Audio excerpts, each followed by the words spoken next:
Welcome to Weekly Wisdom from Jubilee Circle.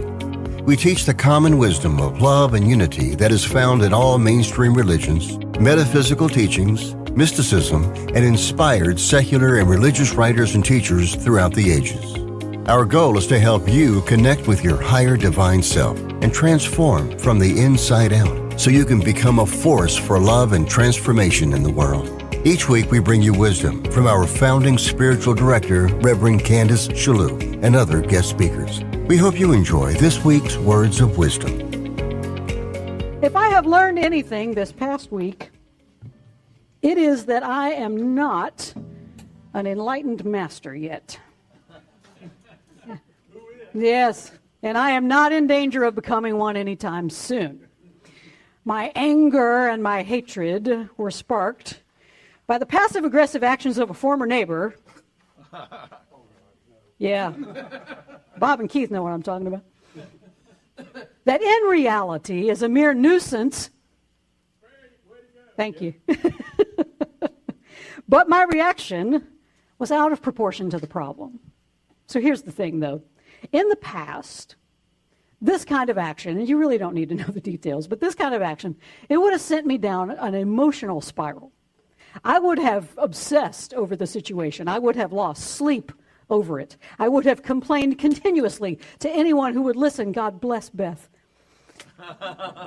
I would have wallowed in my feelings of victimhood.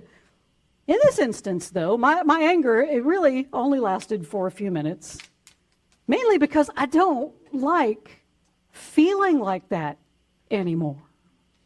I don't like it. I used to love it. It used to feel powerful.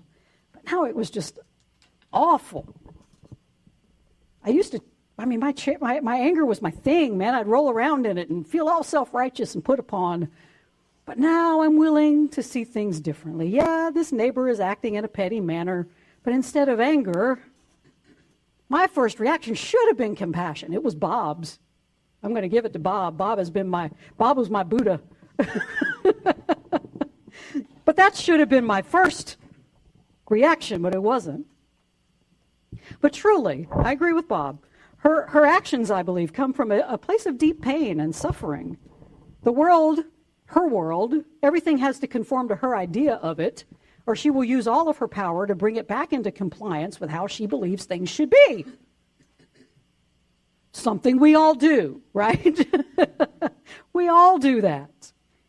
So my anger was simply a symptom of me wanting to act in a way that I approved of, and she obviously was not doing what I wanted her to do. And so while I am not approaching Buddhahood anytime soon, I can see an improvement.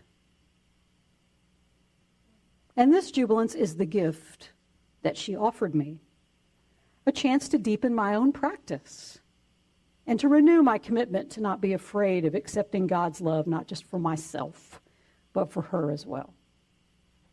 When we trip up over our anger and our fear, it's because we're afraid to accept the gift of love that others are always offering us, no matter what they're doing at the moment. But we have to be willing to see the situation differently. Because when we can clearly see how someone's call for love from us creates a space for blessings and miracles for everyone involved, then all we'll know what to say is, oh yeah. Hear these wise and holy words. From A Course in Miracles, chapter 19. The attraction of guilt produces fear of love, for love would never look on guilt at all. It is the nature of love to look upon only the truth, for there it sees itself, with which it would unite in holy union and completion. As love must look past fear, so must fear see love not, for love contains an end of guilt as surely as fear depends on it. Love is attracted only to love. Overlooking guilt completely, it sees no fear. Being wholly without attack, it could not be afraid. Fear looks on guilt with just the same devotion that love looks on itself. And each has messengers which it sends forth, and which return to it with messages written in the language in which their going forth was asked. Love's messengers were gently sent, and returned with messages of love and gentleness. The messengers of fear are harshly ordered to seek out guilt and cherish every scrap of evil and sin that they can find, losing none of them on pain of death and laying them respectfully before their Lord and Master. From Buddhist teacher Sharon Salzberg, on some level, we become addicted to guilt because we think ruminating repeatedly over a harmful statement or action will somehow absolve us of the negative experience we've caused another. But torturing ourselves is not a form of atonement. It merely makes us weary and more likely to act out in other facets of life as a result of feeling self-deprecated and inadequate. From the letters of the Apostle Paul, Romans 11, 5-6. There's a fiercely loyal minority still. Not many perhaps, but probably more than you think. They're holding on, not because of what they think they're going to get out of it, but because they're convinced of God's grace and purpose in choosing them. If they were only thinking of their own immediate self-interest, they would have left long ago.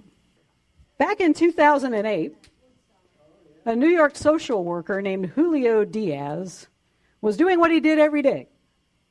He was taking the subway home from the Bronx, and his routine was to get off one stop before his home stop so he could go to his favorite diner and have dinner. But this night was different. As he approached the stairs to exit the subway station, a teenager approached him and pulled out a knife and demanded that Diaz give him his wallet. And Diaz did, as most of us would do, and he handed over his wallet. But as the teenager began to walk away, Diaz called after him and he said, "Hey, wait a minute, you forgot something. If you're going to be out robbing people the rest of the night, you might as well take my coat so you can be warm." And the mugger stopped in his tracks and he turned around and he asked Diaz why he would do such a thing. And Diaz said, "Well, if you're willing to risk your freedom for a few dollars, then I guess you must really need the money. I mean, all I wanted to do was go get some dinner. And if you'd like to join me, you're welcome to." And to his surprise, the mugger said yes. And they went together to the diner. And everybody there, this was his routine, so everybody in the diner knew who Julio was. The manager, the waitress, even the dishwasher came and stopped by the table and said hello. Now this mystified the mugger even more, and he remarked to Julio how he was kind to everybody, even the lowly dishwasher. And Julio said, "Well, haven't you been taught that you should be nice to everybody?" And the mugger said, "Yeah, but I didn't think people actually did it." And so the pair continued their dinner. And when it came time to settle the tab, Julio said, "Well, I guess you're going to have to pay for this because you've got my wallet. But if you give it back, I'll gladly treat you." And the teen gave him back his wallet. And Julio pulled out $20 and said, "I'll give you this, but you got to give me your knife." And the mugger did. Julio Diaz is an example of how we can live in this world if we can learn once and for all how to love love. And then be that love in the world. We hear stories like this, and I searched. The Google didn't give me any sort of update or follow-up story on Julio, so this is all I got. But we think, wow, that's nice. I could never do that. I'd be too scared or too angry. And you know why we think that? Because we're afraid of love. We fear love for a few reasons. One, we think we're not truly worthy of it. Two, we think that it will call us to sacrifice something else we think we love in this world. And three, which is related to number one, we feel guilty. Therefore, we don't believe we deserve love. And the ego convinces us that we're right. Yeah, we are guilty. It convinces us that we carry around some sort of original sin or stain upon our soul that prevents us from being truly good or truly innocent or truly loving. And we accept this as the truth about ourselves. Religions hammer it home, right? You are guilty. You are a stinking bag of worms, as Martin Luther called it. guilt becomes part of our identity. And we all have things in our lives we regret doing or saying or even becoming. That guilt can be so heavy and painful that all we know how to do to get some relief is project it outward. We send out what A Course in Miracles calls messengers of fear. And it tells us that they are harshly ordered to seek out guilt and cherish every scrap of evil and sin that they can find, losing none of them on pain of death and laying them respectfully before their Lord and Master, which is the ego. And we all do this. You want proof? Scroll Facebook for 5 minutes. That's it. You will see all of this in action. Everyone on there is projecting their fear and their hatred and their guilt out onto others in the world. They blame everybody else for what they perceive as wrong or unjust. And the volume has just been amped up these past few weeks, especially as people debate and scream and cry and project their pain and anger and guilt onto others over recent Supreme Court rulings around affirmative action, LGBTQ rights, student loan debt, other decisions that have come down. Christian author and teacher Brian McLaren has long taught about the egoic power structures of this world that are designed to perpetuate feelings of systemic injustice and separation. The ones we're most familiar with include structures of domination. Now that is us over them, where those who hold our views are in power, whether we're the majority or not, and we force others to behave how we believe they should be behaving by passing laws, setting up dictatorships, or other forms of control. There are stories of revolution. That's us versus them. That's where the outgroup cries, if only they weren't in control. They're the ones messing things up. And this revolutionary cry of throw the bums out, that leads right into the story of domination, because we dream that if we held the power, we could treat them just as they have treated us. Wouldn't that feel good? Ooh. Another familiar power structure is one of isolation. That's us away from them, where we think if we could just set up our own little society somewhere, away from all these stupid and crazy people who are messing up the world, then we could create the world we want, this utopian society of peace and love and joy. This is at the heart of some attempts for some states to secede, or for the nation to be divided into blue states and red states. There are also stories of victimization, or us in spite of them, and this has most often been the story of the LGBTQ community. If only our oppressors were brought to justice, we say. We long to see the day when the religious right is finally neutered. It can't harm anybody anymore by telling lies about us or working to pass legislation denying us equal rights in all areas of life. Power structures have in common is that they are built on the same foundation of fear and guilt. Fear and guilt. And that's exactly what they project into the world. We believe that by projecting our fear, our guilt, our hatred, our disgust, our anger out into the world, we'll feel better. The problem is, though, I don't know if you've noticed, but everybody else is projecting their fear and their guilt and their hatred and disgust and anger out into the world. And those messengers of fear seek out guilt and cherish every scrap of evil and sin that they can find, and then we post it on Facebook. We're right, and everybody else is wrong. As Abby, the black maid in The Help, said to her racist employer, who spent all of her time trying to keep discriminatory laws against black people on the books, "Ain't you tired, Miss Hilly? Ain't you tired?" The fact is, we're all tired, right? Maybe just me, all right. It takes a lot of effort to project all that fear and guilt and hatred and disgust and anger in the world, because when we do it, it just creates more of it. It perpetuates itself. It finds all the evidence it can gather that we have judged the world rightly and everybody else is just wrong and stupid, and the world would be better off if they were not here. And that's how wars start, right?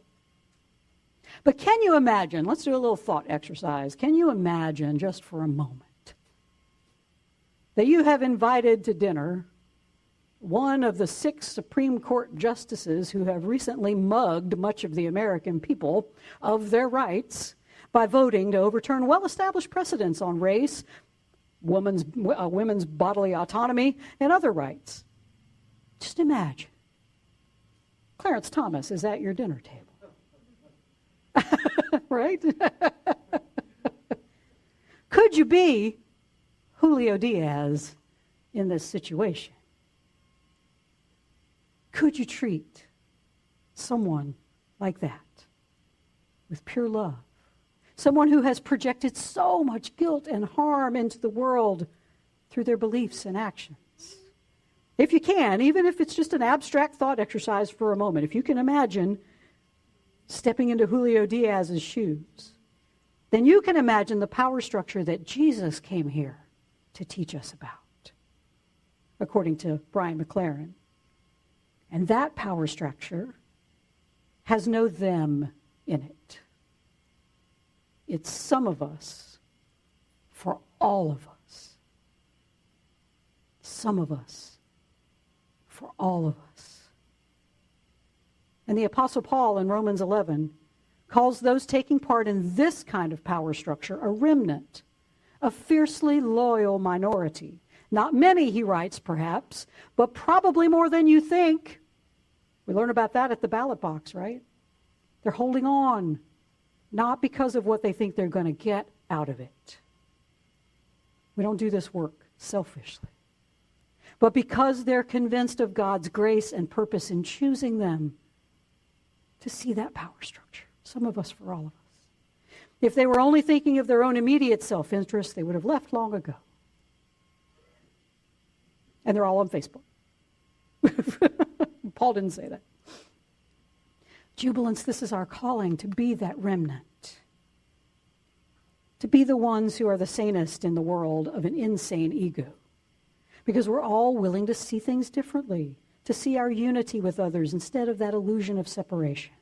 We're ready to see the best in those we call enemies or opponents, or react to them in a spirit of love instead of fear and hatred. And when we can do that, a course says, we will begin to see more love in this world as people respond to our love with a love that perhaps is alien to them since they've forgotten who they truly are. A course says, love is attracted only to love. Overlooking guilt completely, it sees no fear. Being wholly without attack, it could not be afraid. That's our function, jubilants, to embody God's love so fully in this world that we overlook guilt completely, not just our own, but everybody else's. And in doing so, we no longer fear them. And so we no longer attack them. We no longer even see a them. We don't judge them as being less than or unworthy of the love, God's love flowing through us. Guilt, though, it's a strong force within everyone who possesses an ego, and I think that's everybody. I think so. Buddhist teacher Sharon Salzberg goes so far as to call guilt an addiction because we think ruminating repeatedly over a harmful statement or action will somehow absolve us of the negative experience we've caused another. But torturing ourselves is not a form of atonement, she says. It merely makes us weary, ain't you tired?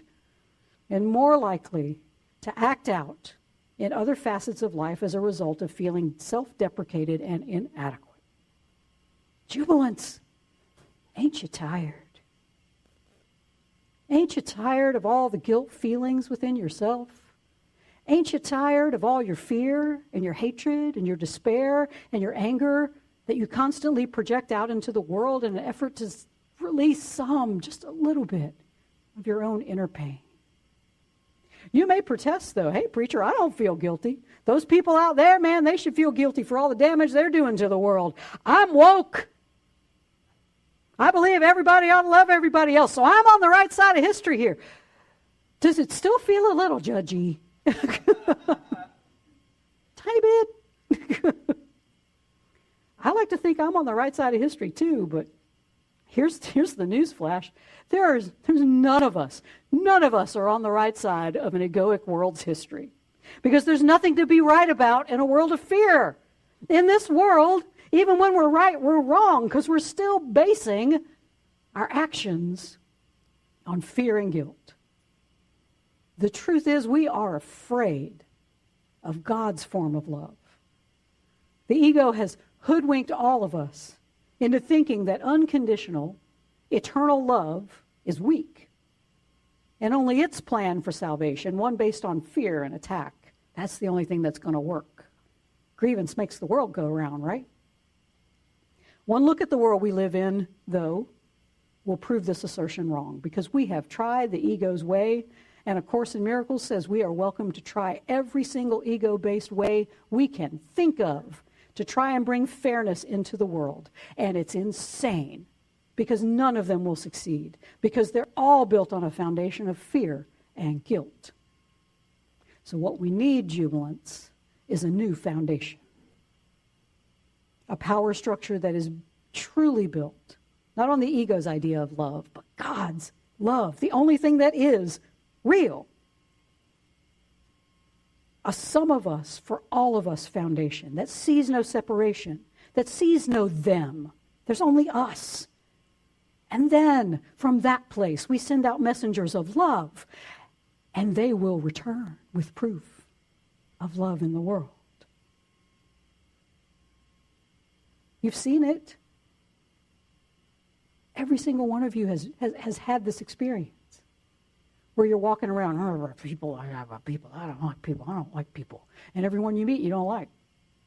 Wonder why that is. And you walk around, we do this all the time. Beth and I walk into stores. Everybody loves us. We're innocent, beloved children of God. Everybody loves us. We get treated so well.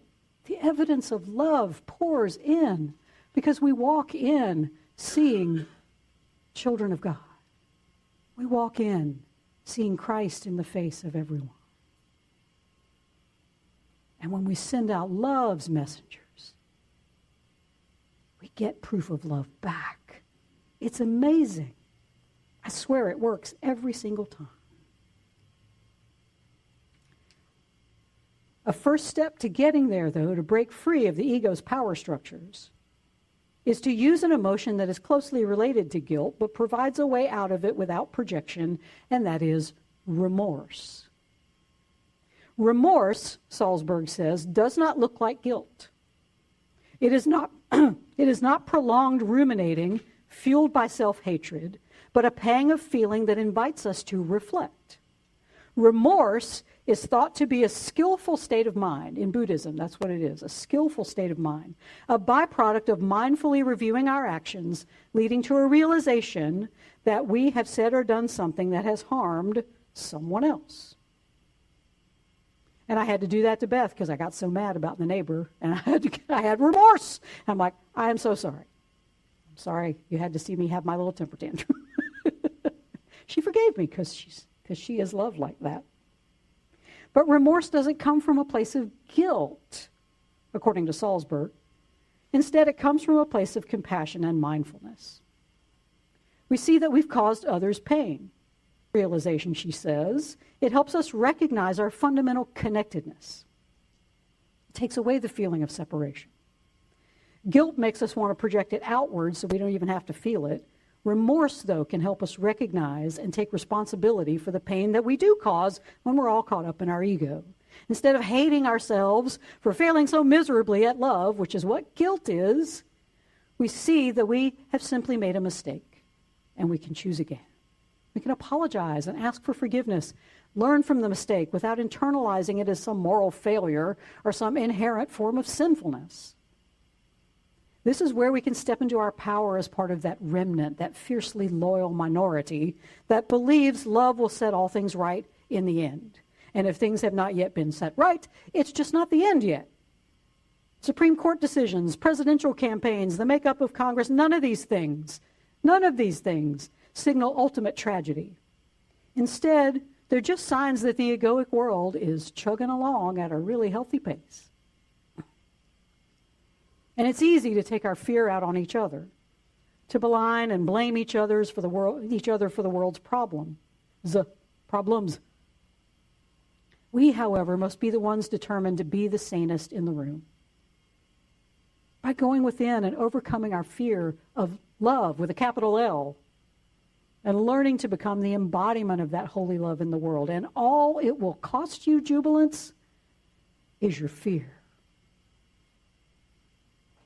Julio Diaz never said he was afraid of the mugger. He didn't see a recalcitrant person who was inherently sinful standing before him. Instead, Julio Diaz saw someone calling out for love in a most desperate fashion, threatening violence to get something that he thought he lacked.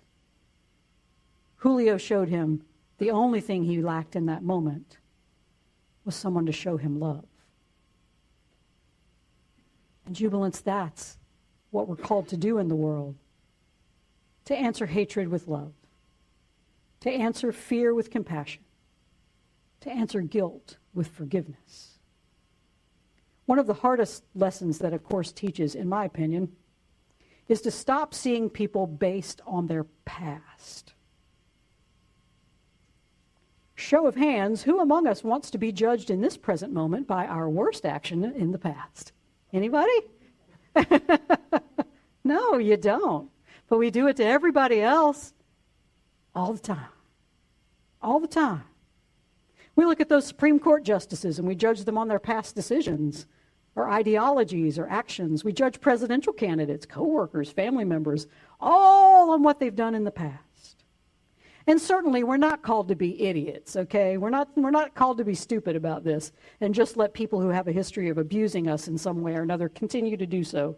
You can love people from afar if your safety is threatened by their immediate presence actually in your life. But we must always meet people where they are right now.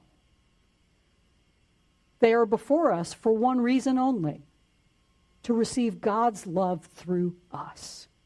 To do that, though, we must first see the light of God shining in them to us. This is how a course turns things around. It's not like I'm going to be so loving and then I'm going to love you. No, you have to look at someone and let them bless you. Because we don't get to God alone just by building up our own self-love. You have to see it in other people. Start with easy people. I mean, start with people who you know love you. Sure. But you got to move forward and even see it in the people who may legislate against you.